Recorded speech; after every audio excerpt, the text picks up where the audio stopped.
langsung memulai saja ya, saya tidak menunggu lagi. Oke, terima kasih teman-teman atas kehadirannya pada pagi hari ini. Ini akan menjadi pertemuan untuk mata kuliah psikologi yang terakhir dengan materi terkait pemecahan masalah. Gitu. Oke, kita langsung mulai saja. Oke, yang akan kita bahas apa aja sih hari ini gitu. Kemarin kan kita sudah belajar stres, kira-kira apa saja sih masalah terkait kesehatan mental yang mungkin dihadapin oleh seorang manusia begitu. Nah, hari ini kita akan belajar terkait pemecahan masalahnya gitu. Kita akan belajar terkait konsep dan pengertiannya itu seperti apa.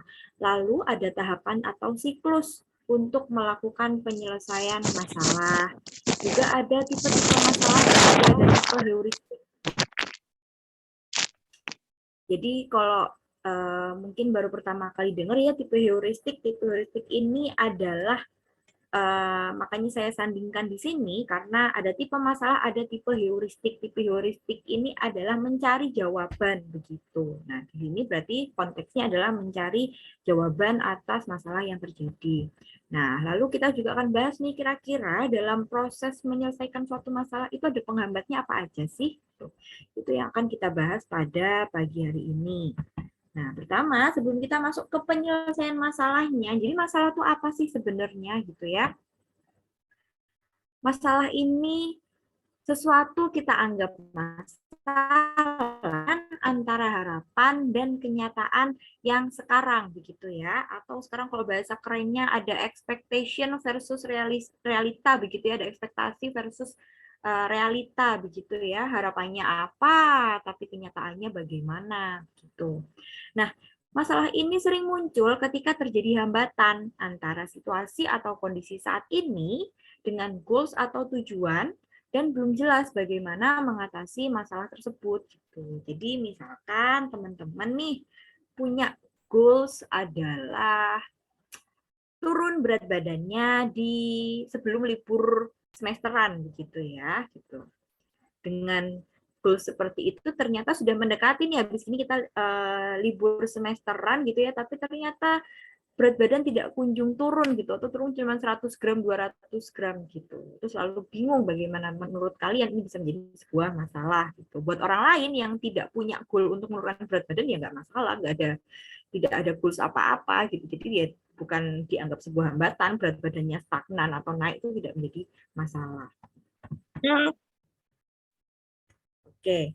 Nah, sekarang kita masuk nih ke pemecahan masalah atau si problem solving gitu ya. Jadi pemecahan masalah ini merupakan proses kognitif behavioral yang dilakukan individu untuk mengidentifikasi dan menemukan solusi yang efektif atas masalah yang dihadapinya gitu ya. Ya sudah sewajarnya sebagai seorang manusia begitu ketika kita menghadapi suatu masalah gitu ya. Normalnya kita akan mencari penyelesaian atas masalah tersebut gitu ya gitu. Dan nah yang perlu digarisbawahi, bisakah menemukan penyelesaian yang seefektif mungkin gitu. Oke. Nah, tadi seperti saya sampaikan bahwa problem solving itu merupakan proses kognitif behavioral gitu ya. Nah, proses kognitif behavioral ini meliputi yang pertama, mengidentifikasi berbagai macam solusi efektif. Nah, seringkali atau mungkin teman-teman sadar atau tidak ketika kita berhadapan pada suatu masalah gitu ya, otak kita akan bekerja sedemikian rupa untuk mencari planning sekiranya apa solusi atas permasalahan yang sedang kita hadapi ini begitu ya. Juga ditimbang baik buruknya bagaimana gitu. Ini dalam proses identifikasi nih ya. Nah, biasanya ada plan A, plan B, plan C, dan lain sebagainya. Nah, lalu yang perlu menjadi highlight dalam proses kognitif behavioral yang kedua adalah meningkatkan kemungkinan untuk memilih satu solusi yang paling efektif gitu ya. Nah, ini ilmu menilai kita digunakan nih di sini gitu. Punya nih berbagai solusi, ada solusi A, B, C begitu. Misalkan kita sudah mengidentifikasi 3 solusi begitu ya, perencanaan 3 penyelesaian masalah gitu. Nah, dari ketiga penyelesaian masalah ini kita timbang-timbang mana yang paling baik untuk dilakukan, mana yang paling tidak berdampak buruk terhadap diri kita maupun orang lain gitu ya. Jadi efektif di sini pertimbangannya tiga-tiganya mungkin menyelesaikan masalah gitu ya. Tapi dari ketiga ini mana yang paling efektif, yang dampak jeleknya paling minimalis gitu ya. Itu yang perlu diperhatikan gitu. Oke. Nah, dalam penyelesaian masalah itu ya, sesuai dengan teori psikologi itu ada 7 tahapan yang dilakukan gitu dalam upaya untuk menyelesaikan masalah. Ada problem identification, ada definition of problem, ada constructing a strategy for problem solving gitu ya, organizing, allocation resource, lalu ada monitoring, dan terakhir itu evaluasi. Nah, ini kita akan kupas satu persatu. Yang pertama ada problem identification gitu ya. Identifikasi masalah yang terjadi gitu. Di sini kita menilai serta mengidentifikasi situasi atau kondisi masalah gitu. Lalu kita menetapkan keberadaan suatu masalah yang dialami gitu. Seringkali sesuatu yang sebenarnya bukan masalah sudah keburu dianggap masalah begitu. Kadang kita yang seringkali kita ada di posisi kita berpikiran pendek begitu. Sehingga hal-hal yang sebenarnya tidak perlu menjadi masalah harus dipermasalahkan. Nah, di sini maka tahap pertama adalah problem identification, mengidentifikasi ini masalah atau bukan sih? Masalahnya besar atau kecil? Bisa nggak saya selesaikan saat ini juga gitu? Atau jangan-jangan ini tuh sebenarnya bukan masalah kok, semisalkan saya minta bantuan si A gitu untuk mengerjakan ini. Ini bukan masalah kok, semisalkan saya tidak overthinking, misalkan seperti itu. Nah, itu nanti akan tereliminasi mana yang masalah, mana yang bukan. Nah, selanjutnya tahap kedua adalah definition of problem. Di sini setelah kita menilai ada masalah atau tidak, tahap berikutnya adalah mendefinisikan masalah dan menentukan apakah masalah dapat dipahami untuk bisa diselesaikan. Ini masalah ini bisakah aku selesaikan sendiri saat ini, hari ini? Haruskah aku meminta bantuan orang terdekatku untuk menyelesaikan masalah ini dengan mungkin tukar pikiran, diskusi, atau mungkin butuh masukan dari orang tua mungkin gitu ya. Kalau misalkan belum bisa dipahami konteksnya, kalau bisa dipahami untuk diselesaikan, aku bisa menyelesaikan sendiri atau tidak di sini gitu. Ya sebenarnya kalau mungkin teman-teman mengimplementasikan sih ini proses yang cepat begitu ya. Tapi misalkan saya boleh membreakdown-kan gitu. Inilah langkah-langkah atau tahapan-tahapan yang kita lakukan gitu. Oke. Nah, tahapan ketiga adalah constructing strategi, mengkonstruksi sebuah strategi gitu. Menentukan strategi-strategi yang dianggap tepat untuk menyelesaikan masalah dengan cara menganalisis dan juga mensintesiskan strategi tersebut gitu ya. Sama nih teman-teman, kayak ibarat kata kalau dulu suka main olahraga apa gitu, atau main petak umpet, atau main apa biasanya waktu kecil begitu, misalnya petak umpet nih gitu. Strategi mau ngumpet di mana gitu. Itu sama seperti menyelesaikan masalah. Masalahnya ini nih, strateginya apa yang mau dilakukan untuk menyelesaikan masalah tersebut. Apakah mau berdiam diri? Ada ya. Apakah mau mengabaikan? Apakah mau dihadapi secara langsung atau bertahap gitu ya. Tiap orang pasti punya strateginya masing-masing yang dianggap tepat gitu untuk menyelesaikan masalah yang sedang dihadapi. Nah, selanjutnya ketika sudah punya strategi, langkah selanjutnya adalah organizing information about problem gitu. Kita mengorganize gitu, mengumpulkan, menyusun, serta mengintegrasikan informasi-informasi yang sekiranya efektif dalam membantu penyelesaian masalah. Ibarat kata sudah tahu masalahnya nih tadi. lalu sudah menyusun kerangka strategi untuk menyelesaikan masalah tersebut.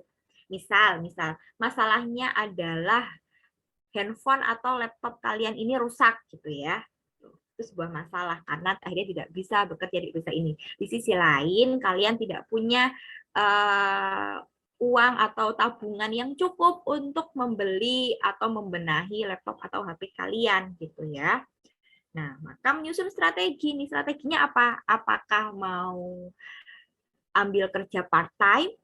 Apakah mau langsung minta orang tua gitu ya? Ataukah mau beli tapi yang harganya sejumlah tabungan yang dipunya?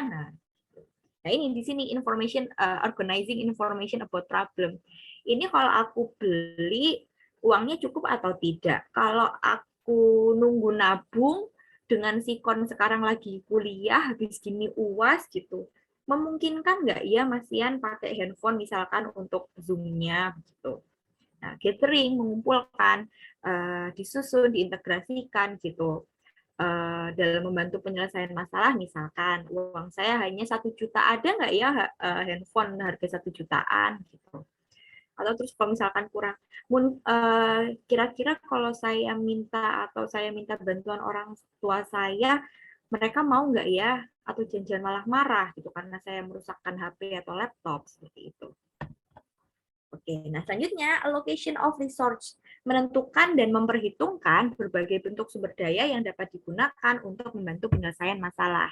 Nah, ini kurang lebih hampir sama seperti yang tadi. Di sini kita mulai menimbang. Kalau tadi kita ngelis nih, bisa pakai cara deketin orang tua, deketin kakak, kerja part-time gitu ya, bobol tabungan gitu. Nah, terus diperhitungkan nih, kalau saya bobol tabungan, tandanya nanti liburan saya nggak pegang uang. Kalau saya minta orang tua, ada kemungkinan nanti juga pas liburan saya nggak dapat uang dari mereka. Kalau saya minta kakak saya, bisa jadi nanti saya nggak dikirimin uang lagi sama mereka karena mintanya kebanyakan. Misalkan seperti itu. Nah, jadi di sini menentukan perhitungan sendiri ini dari sumber daya sekiranya yang bisa membantu menyelesaikan masalah tadi. Bentuknya bisa macam-macam, tergantung masalah yang sedang dihadapi. Bisa dari segi waktu, bisa dari segi tenaga, biaya, energi, peralatan, lalu teman sekitar, lingkungan, dan lain sebagainya.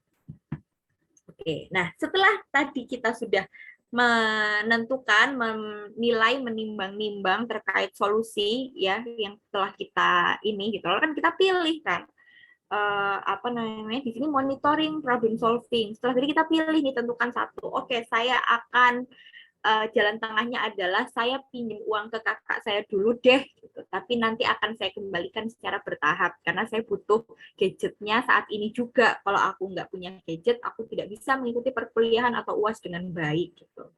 Sehingga kamu memutuskan solusinya adalah aku pinjam kakakku, tapi akan aku kembalikan sehingga nanti kakakku tidak rewel atau tidak marah-marah karena aku minta uang yang banyak. Misalkan seperti itu. Nah, dilakukanlah.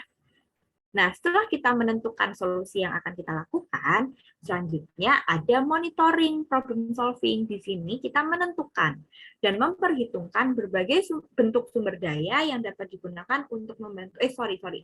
Aku sama kayak tadi ya. Jadi di sini monitoring adalah kamu ketika melakukan solusi tersebut, memonitoring kira-kira bagaimana sih ekspresi kakakku waktu aku mintain uang, gimana bapak ibuku ketika dengar aku pinjam uang ke kakakku, seperti itu.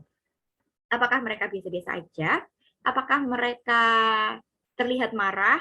Lalu apakah kakakku terlihat tidak senang atau biasa saja? Atau dia malah nggak usah dikembaliin, kan seperti itu. Nah, di sini monitoring rencana problem solving yang kita lakukan. Dari monitoring tadi, ini bertahap sudah kita lakukan penyelesaian pemecahan masalahnya gitu. Sembari semisalkan hasil monitoringmu adalah ternyata kakakmu tuh biasa-biasa aja, tapi bapak ibumu tidak terlihat senang karena kok nggak minta bapak ibu dulu sih, kok langsung minta kakak, misalkan seperti itu gitu. Nah, maka ada dampak kan yang terjadi di sini. Nah, di sini mengevaluasi si problem solving tadi gitu. Di sini adalah tahapan terakhir, menilai serta mengevaluasi hasil dari penyelesaian masalah yang telah kita lakukan. Jadi ketika kamu sembari menyelesaikan masalahmu, tadi kamu monitoring apa sih kira-kira orang-orang di sekitarku ini bagaimana ekspresinya, bagaimana apa namanya mereka melihatku harus meminjam uang begitu. Ternyata si kakak tidak apa-apa, malah gak usah dikembaliin, tapi si ayah ibu merasa kok kamu nggak minta uang nggak nyoba minta ke aku dulu sih, kok malah langsung ke kakakmu sih gitu, padahal kan kamu juga ada misalkan gitu ya, respon orang tuanya seperti itu. Nah di sini setelah kita menerima respon-respon tersebut, di sini kita ada di tahapan mengevaluasi tadi, kita menilai dari penyelesaian masalah itu apakah ternyata efektif, apakah masalahnya terselesaikan, apakah ada potensi muncul masalah baru. Nah, di sini evaluasinya seperti itu. Jadi evaluasi setelah kamu, jadi monitoring dan evaluasi itu kamu dapatkan setelah kamu melakukan penyelesaian masalah gitu ya. Ada juga yang penyelesaian masalah yang mungkin jangka waktunya lebih panjang gitu. Misalkan kamu sedang berantem sama teman satu gengmu begitu ya, marah berantem sama si A, B, dan C gitu.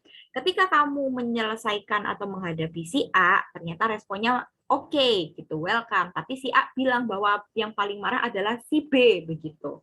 Maka kamu harus mengevaluasi nih sebelum berhadapan dengan si B, gitu. Kamu mengevaluasi pendekatanmu dengan si A, gitu. Kira-kira aku harus nambahin apa ya? Kira-kira aku harus ngomong apa ya? Gitu.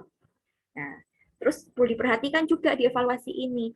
Yang biasanya terjadi adalah ketika kita tidak memikirkan secara matang solusi yang ingin kita lakukan, biasanya akan muncul atau ada potensi muncul masalah baru.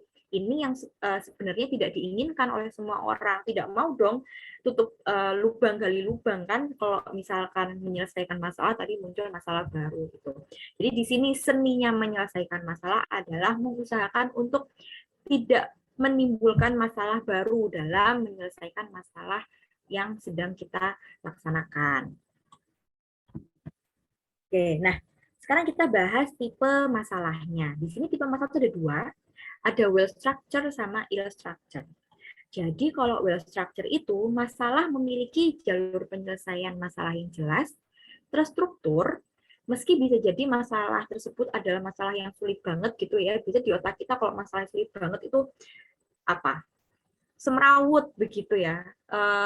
Terlalu ribet, terlalu apa? Susah untuk mungkin kita bisa membahasakannya tuh kayak benang ruwet begitu ya ketika masalah itu sulit sekali gitu. Tapi ada juga versi well structure-nya gitu.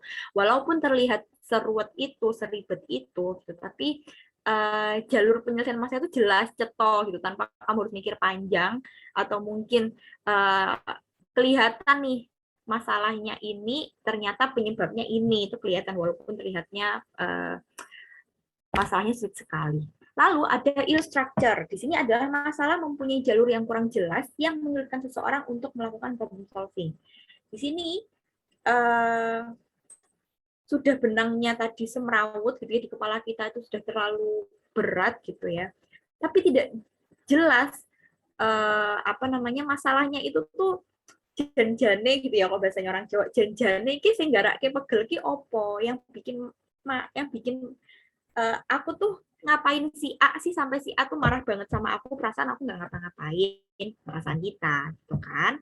Tapi memang mungkin ternyata emang si A ini anaknya punya sensitif begitu ya, ada sensitif ketika suara kita terlalu tinggi ternyata dia sudah sedih hatinya, misalkan seperti itu. Nah itu kan tapi kadang kita tidak paham antara kita yang kurang peka gitu ya, atau kita yang sebegitu tidak tahunya sehingga masalah itu mempunyai jalur yang nggak jelas. Ini tuh kok menyulitkan aku tuh gara-gara apa sih? Nah, ada tipe masalah, ada tipe heuristik tadi ya, sudah saya jelaskan di awal. Tipe heuristik ini adalah tipe mencari jawabannya, gitu, mencari jawaban atas masalah-masalah yang dihadapi. Nah, di sini ada 4 jenis gitu ya. Ada means and analysis, ada working forward, working backward, dan ada generate and best. Yang pertama adalah means and analysis gitu. Di sini polanya itu seseorang akan menganalisis sebuah masalah dengan melihat tujuan akhir dari problem solving dan mencoba memperpendek posisi antara situasi saat ini dengan situasi akhir yang diinginkan. Seperti saya jelaskan di depan tadi, masalah itu terjadi ketika ada kesenjangan antara ekspektasi serta realita, begitu ya. Sehingga, nah di sini orang-orang dengan tipe means and analysis ini, dia mencoba menggap antara hambatan dan realita itu diperkecil sekecil mungkin gitu. Sehingga memperpendek tadi posisi antara situasi saat ini dengan situasi akhir yang diinginkan. Gitu. Jadi dia cara cepatnya untuk cutting masalah ini tuh bagaimana gitu. Tidak berarti menghindari ya, jadi mengcutting cara cepatnya untuk menyelesaikan masalah ini bagaimana. Lalu ada working forward. Di sini seseorang memulai proses dari awal dan mencoba menyelesaikan masalah dari tahap awal sampai tahap akhir gitu. Biasanya ketika kita menghadapi suatu masalah, kita itu akan bikin runtutan awal mula kok tiba-tiba ada masalah ini tuh kenapa ya? Gitu. Biasanya ada proses berpikir yang akan meruntut. Oh, misalkan nih, kenapa kok hari ini stres sekali? Oh, ternyata karena hari ini saya tidak sholat subuh, bangunnya kesiangan, lalu ada kelas jam 7 dan saya terlambat mengikuti kelas tersebut, begitu. Lalu ditambah lagi ternyata saya punya janji yang cukup padat, dan ternyata kelas ini tidak selesai sesuai dengan waktu yang ditentukan, molor, gitu. Akhirnya berdampak pada kegiatan-kegiatan saya selanjutnya, gitu. Janjian sama teman saya ngaret, lalu saya harus ngambil apa terlambat, dan lain sebagainya. Oh, itu runtutan. Maka dari awal ini, lalu penyelesaian masalahnya apa nih? Gitu. Oke, besok saya tidak boleh bangun, saya harus pasang alarm, lalu saya mungkin minta tolong ibu saya untuk bangunkan saya juga, biar tidak terulang lagi. Gitu. Lalu ada juga, nah ada yang working forward, gitu, tapi ada juga yang workingnya backward, mundur. Seseorang mulai memecahkan masalah dari akhir, kemudian mencoba bekerja secara mundur ke tahapan sebelumnya. Gitu. Kalau tadi kita udah belajar tahapan-tahapan gitu ya, penyelesaian masalah tadi yang ada 7 itu. Gitu. Nah, kamu sudah menentukan dulu penyelesaian masalahnya. Contoh tadi, saya kembali ke contoh mau beli gadget tadi ya. Gitu. Langsung menentukan bahwa masalahku adalah aku butuh gadget baru. Kamu tanpa mempertimbangkan apapun, kamu langsung nembak, aku mau pinjam uang kakakku, tidak ada pertimbangan apapun gitu. Kamu nggak lihat misalkan nih kakakmu ternyata lagi punya cicilan rumah atau apa gitu ya. Langsung minjem gitu. Tapi backward terus ternyata pas kamu nyoba minjem, kok kakakku mukanya tidak enak ya. Gitu. Terus begitu, oh ternyata, nah mundur tuh. Gitu. Nah ini mungkin juga beberapa orang pun ada yang melakukan seperti ini. Ini biasanya mungkin kita sebut dia punya pikiran yang cenderung pendek begitu ya. Tapi pun kadang mereka yang punya pemikiran pendek ini ya bagusnya adalah bisa atau segera menyelesaikan masalahnya saat itu juga gitu ya. Minusnya adalah kadang kurang pertimbangan yang matang gitu sehingga berpotensi untuk menghadirkan masalah baru begitu. Lalu ada generate and test. Di sini seseorang melakukan tindakan-tindakan yang tidak sistematis, jadi random gitu, untuk menyelesaikan masalahnya. Kemudian menilai apakah tindakan tersebut berhasil atau tidak dalam penyelesaian masalahnya gitu. Jadi ada juga nih tipe yang kalau dalam bahasa penelitian dia trial and error. Dia suka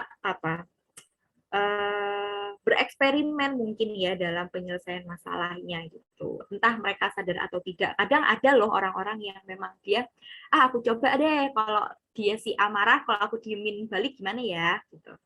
Atau kalau si A marah, aku goda-godain aja deh gitu. Sengaja begitu. Ada yang tipe begitu. Ada yang mungkin dia tidak sadar karena dengan artian gitu. Aku kemarin pakai cara ini nggak berhasil, coba pakai cara yang lain deh gitu. Coba pakai cara yang ini deh gitu. Ada yang tanpa mereka sadari gitu. Lalu dinilai tindakannya berhasil atau tidak. Kalau tidak ya dicari lagi cara yang lain gitu. Random, tidak ada step by step yang dia tadi merunut masalahku tuh awal mulanya gara-gara apa sih. Itu ada yang tipe tidak begitu. Jadi dia ya wes dicoba aja gitu. Oh ternyata kalau si A lagi marah, aku godain dia tambah marah. Oh berarti dia nggak bisa nih digodain. Besoknya coba lagi. Kalau si A marah, coba aku ikutan diem. Oh ternyata kita malah nggak ngomong-ngomongan 3 hari. Terus besokannya si A marah, oh coba deh aku ngomong dari hati ke hati. Oh ternyata si A cocoknya begini. Oh berarti kalau aku besok-besok berkomunikasi dengan si A atau si A ini lagi sensitif atau dia lagi bad mood gitu, maka cara pendekatanku untuk berkomunikasi dengan dia adalah dengan ngobrol dari hati ke hati. Misalkan seperti itu. Dan lain sebagainya ya. Oke. Nah, sekarang kita sudah belajar tadi terkait step penyelesaian masalah, kita sudah belajar tipe-tipe masalah, tipe mencari jawabannya gitu ya. Nah, sekarang kita juga akan bahas nih, biasanya tuh faktor penghambat tuh apa sih? Ketika kita mendapatkan suatu masalah, lalu berusaha untuk menyelesaikannya, itu seringkali juga ada faktor penghambat yang mana seringnya adalah dari dalam diri kita sendiri, bukan orang lain yang menghambat kita, tapi kita sendiri sebenarnya. Bisa dari apa? Ada mental set, ada entrenchment, ada incubation, ada functional fix, ada juga negative and positive transfer. Nah, ini akan saya bahas satu persatu gitu ya, secara umum aja, nggak terlalu detail. Gitu. Yang pertama, faktor penghambat itu adalah mental set. Mental set ini adalah kerangka berpikir yang melibatkan model penyelesaian masalah yang sudah ada, yang merepresentasikan masalah kita saat ini, baik dari segi konteks atau prosedur untuk problem solving. Nah, ini biasanya runtutannya adalah menuju ke overthinking. Di sini biasanya kita tuh ketika menghadapi masalah, gitu ya, biasanya kalau saya sih begitu. Ketika saya ada masalah, gitu ya, setelah saya sudah cukup tenang dan cukup bisa berpikir, gitu, kepala saya ini akan membuat simulasi dari masalah yang sedang saya hadapi. Nah, biasanya ada orang-orang yang punya kecenderungan overthinking dengan artian, maka ketika dia membuat simulasi ini, dia terjebak dalam simulasinya sendiri. Simulasi yang kita buat itu ya, ibarat kata kalau kita bikin sinetron dalam otak kita sendiri gitu ya, kita kepikiran masalahnya adalah misalkan apa? Saya diminta untuk segera mencari pekerjaan yang proper gitu ya. Sementara saat ini saya berubah dapat pekerjaan yang freelance aja, misalkan seperti itu. Lalu orang sekitar saya sudah menuntut saya untuk segera mendapatkan pekerjaan yang lebih baik. Di sini mental set saya, nah, di otak saya bekerja nih. Saya sudah mengusahakan mencari pekerjaan, tapi saya belum dapatkan. Maka sekarang saya mau menghadapi orang-orang yang tadi menuntut saya harus bagaimana sih gitu. Terus saya membuat simulasi di kepala saya. Kalau saya diem aja bagaimana? Kalau saya ngasih bukti, ngasih lihat usaha saya itu kira-kira mereka bagaimana gitu. Banyaklah simulasi-simulasi gitu. Nah, yang perlu diperhatikan ketika dalam mencari penyelesaian masalah, boleh membuat simulasi dalam kepala kita, gitu, tapi kita juga harus tahu kapan kita harus berhenti gitu. Jangan terus ibarat kata dikembangkan, polanya ini cuma satu nih, tiba-tiba jadi dua jadi empat jadi 8, jadi berkembang biak begitu. Jadinya overthinking, ini yang saya maksud di overthinking tadi. Jadi kerangka berpikir yang tadinya kita gunakan untuk model dalam penyelesaian masalah gitu ya, dalam versi masih dalam kepala kita gitu. Tiba-tiba modelnya berkembang jadi ada model 1, 2, 3, 4, 5, 6 sampai 10 atau bahkan puluhan. Ini yang akhirnya jadi overthinking. Kalau aku terus jadi gini gimana ya? Kok ternyata jadi gini gimana ya? Kok ternyata jadi gitu gimana ya? Gitu. Kelamaan akhirnya berputar. Akhirnya biasanya overthinking ini memunculkan ketakutan gitu, sehingga kita mental kita gitu ya ketika menghadapi masalah itu di down duluan gitu, padahal baru simulasi dalam kepala mungkin. Oke. Selanjutnya ada juga faktor penghambat yaitu entrenchment. Di sini kita terpaku pada strategi yang biasanya berhasil dengan baik dalam pemecahan banyak masalah kita gitu. Tetapi belum tentu berhasil dalam memecahkan masalah-masalah tertentu. Contoh, ada tipe-tipe orang tua yang cukup involve dalam kehidupan anaknya begitu ya gitu. Ketika dengan artian involve-nya begini, involve itu baik gitu. Tapi ada kalanya ada tipe-tipe orang tua yang menurut saya pribadi ya ini ya gitu, tanpa bukan berarti apa yang saya ucapkan ini menyalahkan orang-orang, tapi ada tipe orang tua yang sebegitu fokus dengan anaknya sampai-sampai mungkin overlapping, dengan artian akhirnya setiap anaknya itu menghadapi suatu masalah akan selalu dibantu oleh orang tuanya dengan cara apapun.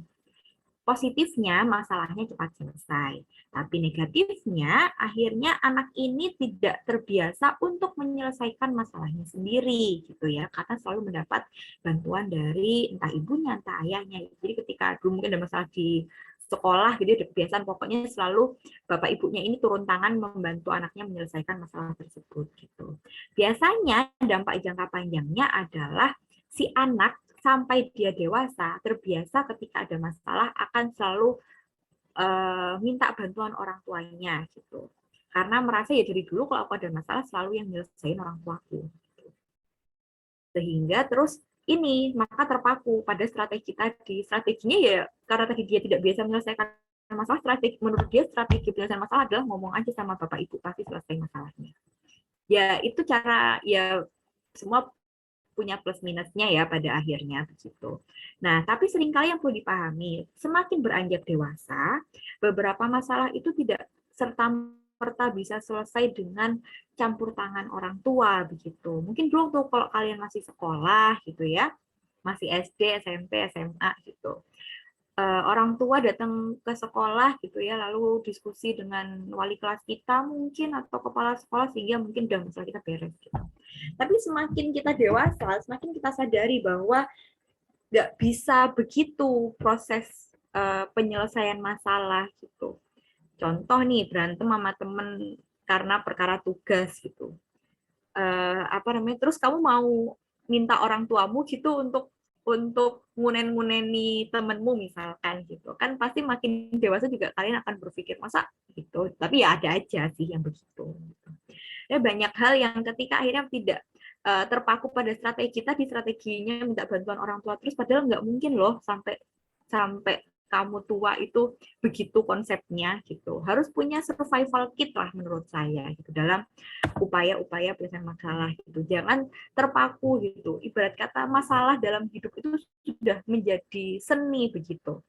Yang bentuk namanya seni itu kan macam-macam dan bentuknya beda-beda begitu ya. Lukisan aja itu bentuknya macam-macam. Biasa sama kayak kita menghadapi sebuah masalah manusia, dan masalah itu sebagai semacam seni berkehidupan saya rasa.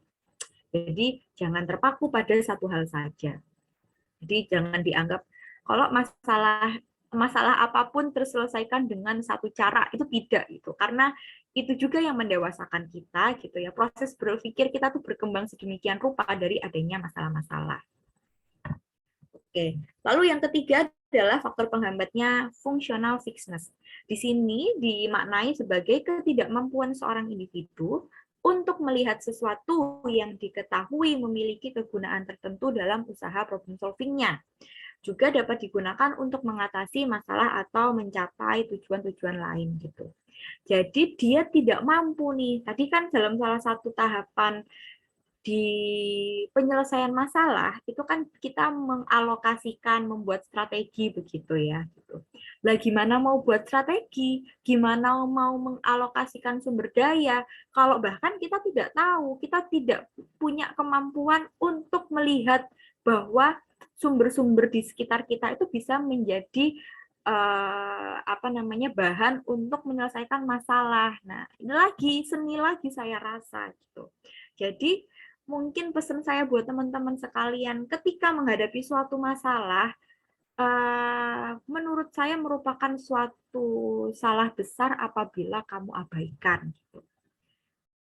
Perlu digarisbawahi lagi bahwa setiap masalah yang dihadapi, baik kecil maupun besar, itu bentuk,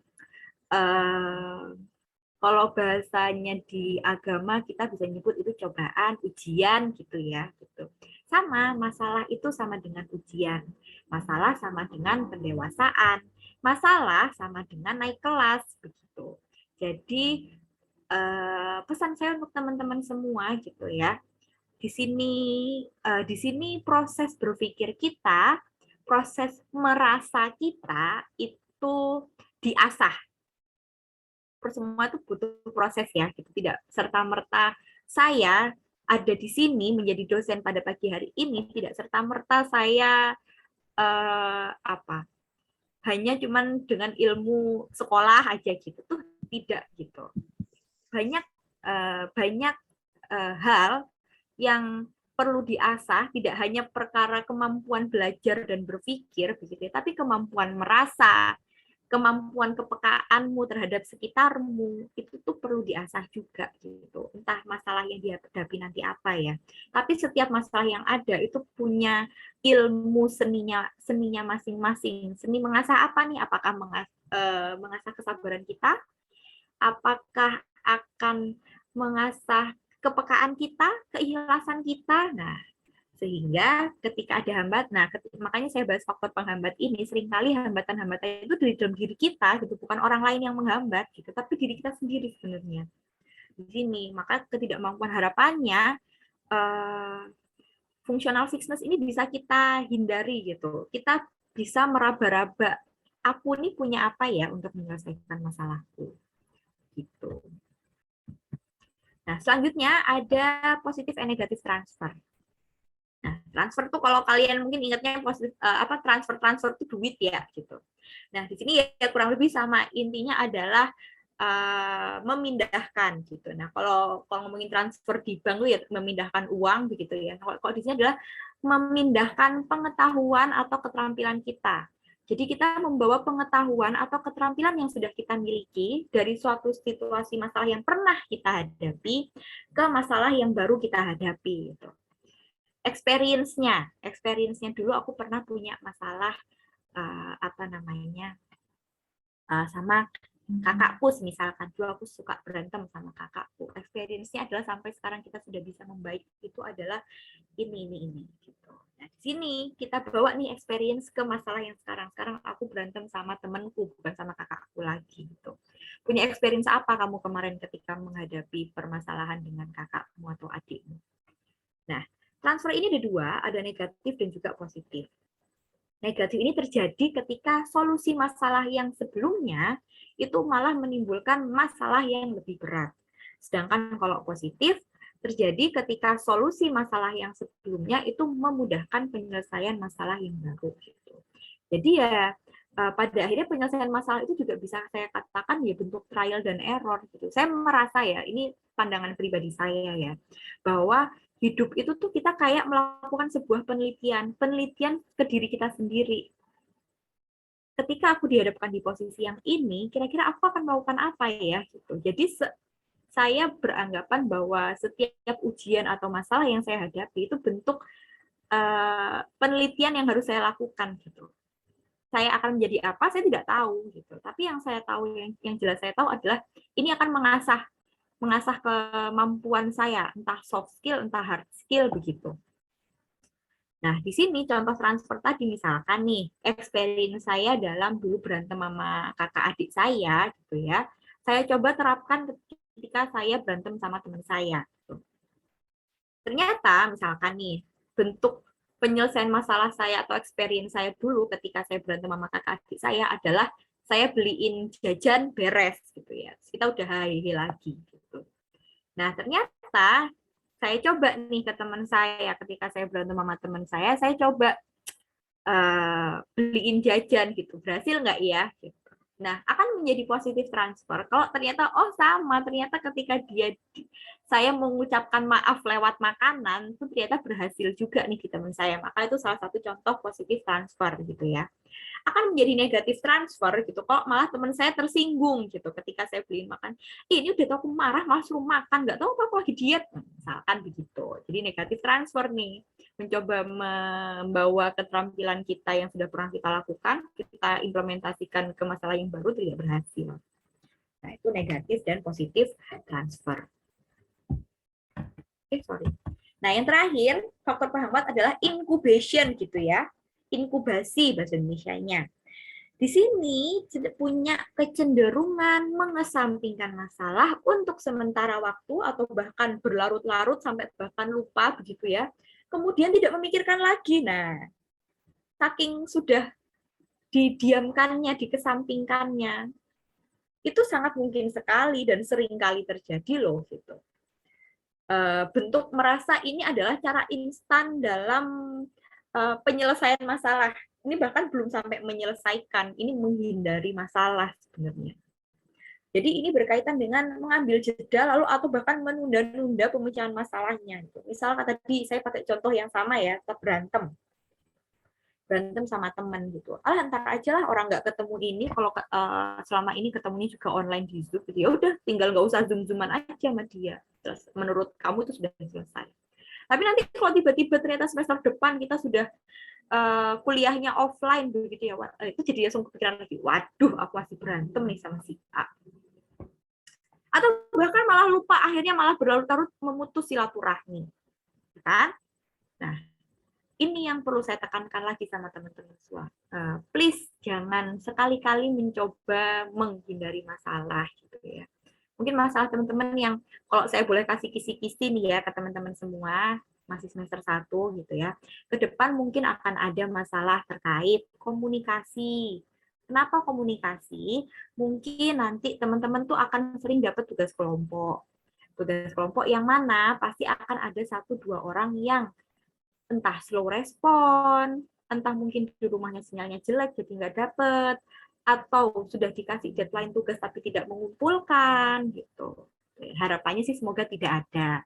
Tapi saya kasih kisi-kisi aja, misalkan ada, dan jangan itu menjadi penghambat kalian terus sakit hati sehingga terus akan membenci orang tersebut gitu. Semoga tidak ya, dan semoga tidak ada yang seperti itu di kelas ini gitu.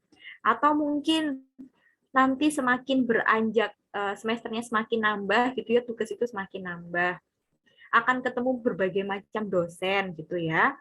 Tidak semua dosen itu sangar, tapi tidak semua dosen itu juga bisa.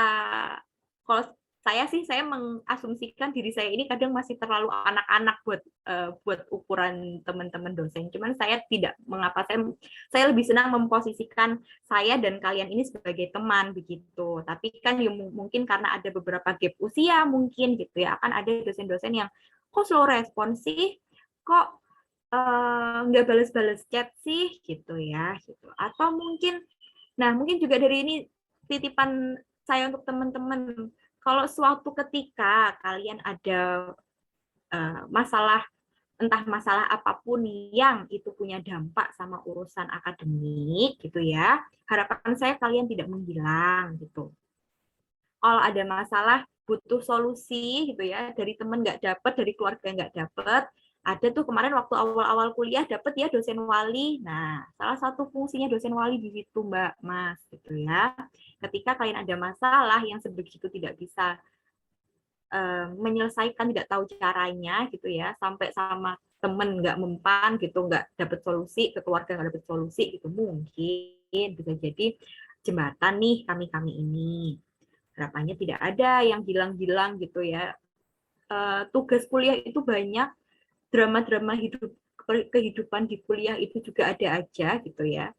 Tidak perkara urusan akademik aja, non akademik juga mungkin, sama teman sebaya, sama kakak tingkat, sama dosen itu pasti ada gitu. Saya harap teman-teman tidak menjadi jenis orang yang menginkubasi masalahnya gitu ya, sampai lupa kalau dia punya masalah, atau malah kamu yang menghilang dari masalahmu gitu ya.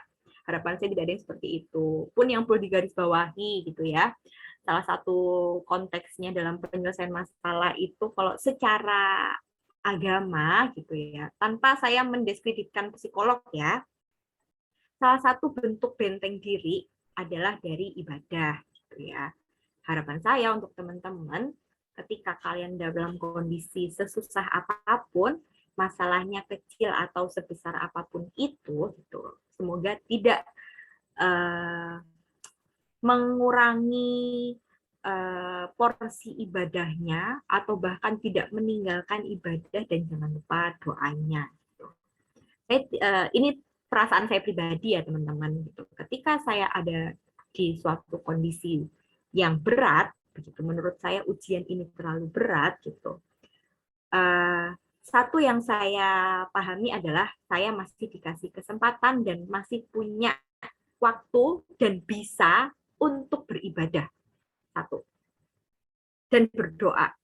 Ini nggak ada nih, kaki tangan saya masih bisa gerak gitu ya, kepala saya masih bisa ngomong, saya bisa ibadah dengan cara yang baik gitu. Paling tidak ketika saya dalam keterpurukan, yang saya sadari adalah saya masih punya Allah, saya masih punya Tuhan saya. Gitu. Entah saya belum tahu bagaimana menyelesaikan masalahnya, saya nggak tahu ini masalah akan beres atau enggak bahkan gitu, atau malah saya akan makin jatuh dari masalah ini, saya nggak tahu gitu. Tapi paling tidak ketika saya ada di kondisi yang sangat terpuruk itu gitu, saya tahu bahwa saya punya pegangan yaitu Tuhan saya gitu. Lalu bagaimana cara mendekatinya? Menurut saya cara mendekatinya adalah ya perbanyaklah ibadahmu. Kadang ibadah itu tidak menyelesaikan masalah, tapi minimal menenangkan hatimu, menenangkan isi kepalamu. Berdoa, entah dikabulkan atau tidak, itu juga salah satu bentuk ketenangan hatimu. Jadi harapannya untuk teman-teman semua, ketika nanti dapat masalah apapun, saya rasa ya namanya kita manusia, orang di Quran juga sudah dituliskan kok gitu. Tidak ada kita akan diberikan ujian, cobaan sesuai dengan kemampuan kita gitu ya. Tidak akan diberikan yang lebih dari itu atau kurang dari itu. Gitu. Jadi hidup sama dengan masalah. Jadi kalau tidak mau masalah, ya isilah isian selanjutnya gitu ya. Jadi tidak mungkin hidup kita ini tidak ada masalahnya. Tinggal tadi berkesenian gitu ya untuk menghadapi masalah-masalah tersebut. Janganlah diabaikan, diinkubasi. Ini yang paling sering terjadi itu inkubasi dan overthinking saya rasa. Overthinking, inkubasi, overthinking, terus akhirnya dilupakan masalahnya, tidak diselesaikan. Jadi harapan saya, ketika mendapat masalah, maka maknailah ini sebagai proses naik kelas gitu, dengan cara apapun, dengan bidang apapun gitu, entah naik kelasnya di bidang kesabaran, di bidang keikhlasan, di bidang pengetahuan, nah itu masing-masing silahkan dimaknai sendiri-sendiri. Oke, sekian materi untuk perkuliahan pada pagi hari ini. Sebelum saya tutup, apakah teman-teman ada yang ingin bertanya? Oke, diem nih. Masih pagi ya. Semoga nggak too much ya apa yang saya sampaikan. Udah kayak ceramah Mamah Dede nih, jangan-jangan nggak ya. Oke deh, kalau nggak ada pertanyaan, saya akhiri untuk perkuliahan hari ini. Terima kasih teman-teman semua atas kehadirannya. Semoga ilmu yang saya sampaikan bermanfaat. Saya akhiri. Wassalamualaikum warahmatullahi wabarakatuh. Waalaikumsalam warahmatullahi wabarakatuh. Terima kasih banyak Ibu. Terima kasih warahmatullahi wabarakatuh. Terima kasih. Iya, sama-sama. Saya izin live ya.